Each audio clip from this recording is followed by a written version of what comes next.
விருச்சிகராசிக்காரங்களே இந்த தடவை கடகரத்துல உட்காந்து குரு பார்க்க கோடி நன்மை, வேற ஏதாவது உண்டா என்ன சொல்லுங்க. பயங்கரமான தொழில் வெற்றி, பயங்கரமான நிர்வாக வெற்றி, பயங்கரமா மாசு காட்ட போறீங்க.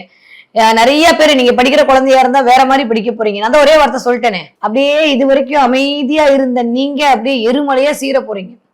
இந்த மூங்கில் இல்லைங்க, மூங்கில் அது வளர்றதுக்கு ரொம்ப நேரம் எடுத்துக்கொள்ளுங்க, ரொம்ப காலம் எடுத்துக்கொள்ளும்.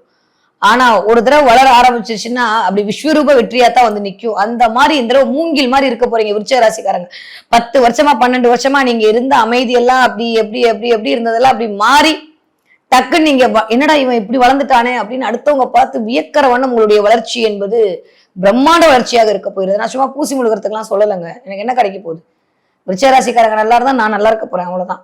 இல்ல ரொம்ப நாளா, ஏன்னா எப்பயுமே அந்த சந்திரன் நீச்சமடைகிற வீடு.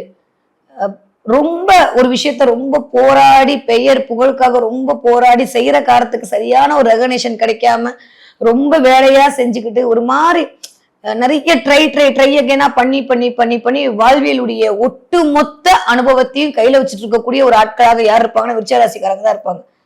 நான் சொன்ன மாதிரி ரொம்ப ரொம்ப ரேருங்க விருச்சிகத்துல பறக்கிறது, விருச்சிகத்துல இருக்கிறது, விருச்சிகத்துல ஏதாவது ஒரு லக்னம் அமையிறது அப்படின்னாலே ஒரு மாதிரி என்ன சொல்றது, the strong person of the universe, அவ்வளவுதான். ரொம்ப ரொம்ப ஸ்ட்ராங்கா இருப்பாங்க அவங்க.